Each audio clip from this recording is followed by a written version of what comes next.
Salat sunnah. Salat tahiyatul masjid.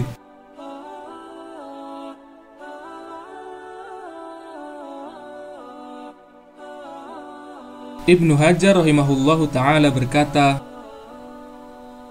tahiyatul masjid adalah salat yang dilakukan sebanyak 2 rakaat dan dikerjakan oleh seseorang ketika masuk ke masjid. Adapun hukumnya termasuk sunnah berdasarkan konsensus, karena hal itu merupakan hak setiap orang yang akan masuk ke masjid, sebagaimana dalil-dalil yang telah disebutkan.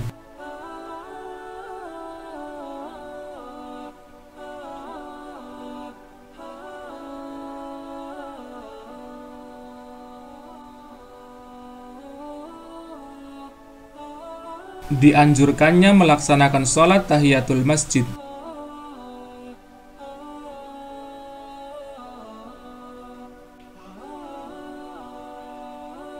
Para ulama sepakat tentang disyariatkannya sholat 2 rakaat bagi siapa saja yang masuk ke masjid dan mau duduk di dalamnya.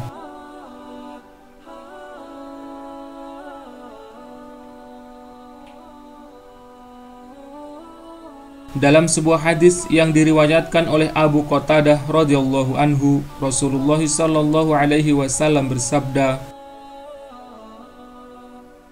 "Idza dakhala ahadukum al-masjida falyarka' rak'ataini qabla an yajlisa." Jika salah seorang dari kalian masuk masjid, maka hendaklah dia sholat 2 rakaat sebelum dia duduk.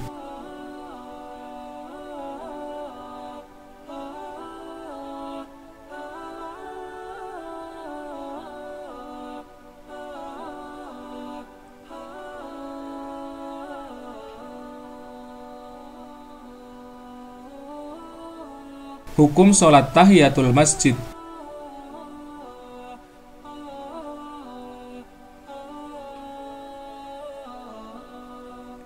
Jumhur ulama berpendapat bahwa sholat tahiyatul masjid adalah sunnah dan bukan wajib.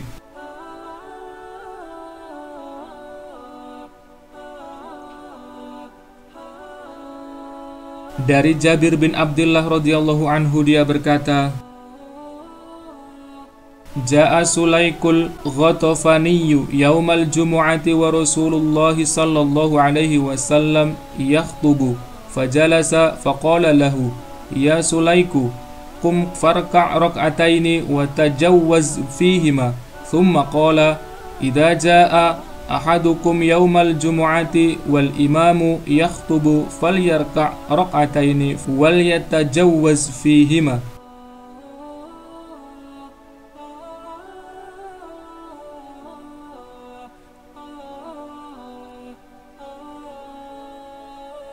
Sulaik al-Ghatafani datang pada hari Jumat sementara Rasulullah sallallahu alaihi wasallam sedang berkhutbah. Dia pun duduk, maka beliau langsung berkata kepadanya, "Wahai Sulaik, bangun dan sholatlah 2 rakaat, kerjakanlah dengan ringan."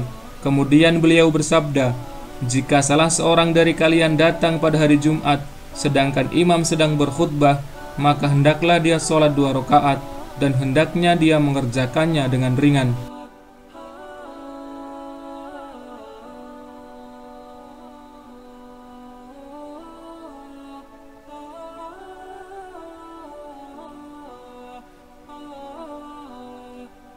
Sementara dalam sebuah hadis dari Abdullah bin Bushr,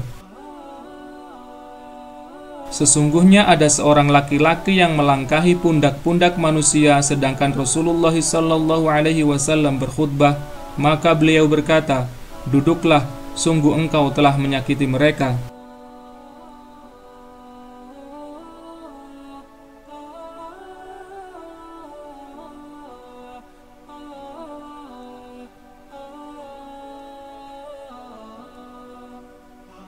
Dari Abu Waqid al-Laythi radhiyallahu anhu, beliau berkata, Rasulullah sallallahu alaihi wasallam ketika sedang duduk bermajlis di masjid bersama para sahabat, datanglah 3 orang, yang 2 orang menghadap Nabi sallallahu alaihi wasallam dan yang seorang lagi pergi.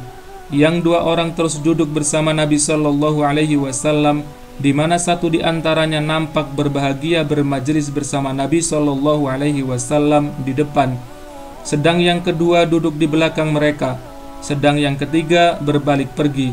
Setelah Rasulullah Shallallahu Alaihi Wasallam selesai bermajelis, beliau bersabda, "Maukah kalian aku beritahu tentang ketiga orang tadi? Adapun salah seorang di antara mereka, dia meminta perlindungan kepada Allah, maka Allah lindungi dia.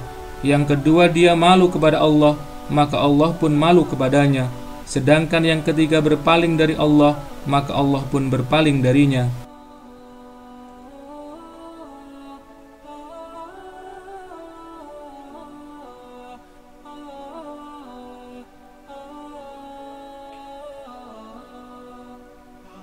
Dari beberapa hadis di atas terdapat perintah Nabi Shallallahu Alaihi Wasallam kepada sahabat untuk melakukan sholat tahiyatul masjid sebelum duduk di masjid.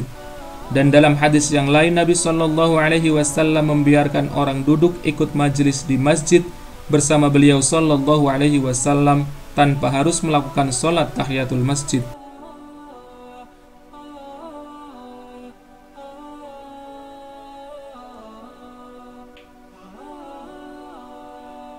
Sementara itu, Ibnu Hajar juga berkata tentang siapa yang dikecualikan untuk tidak melakukan sholat tahiyatul masjid.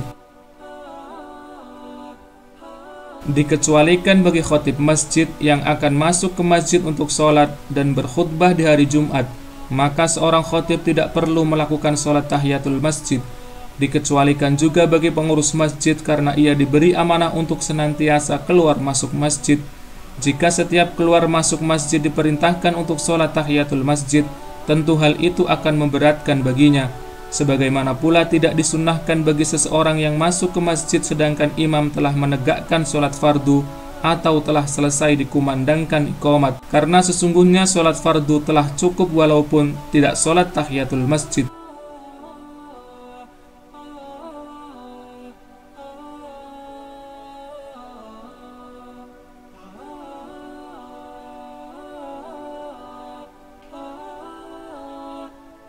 Namun sebagian ulama berpendapat disunnahkan melakukan tahiyatul masjid setiap kali masuk ke masjid.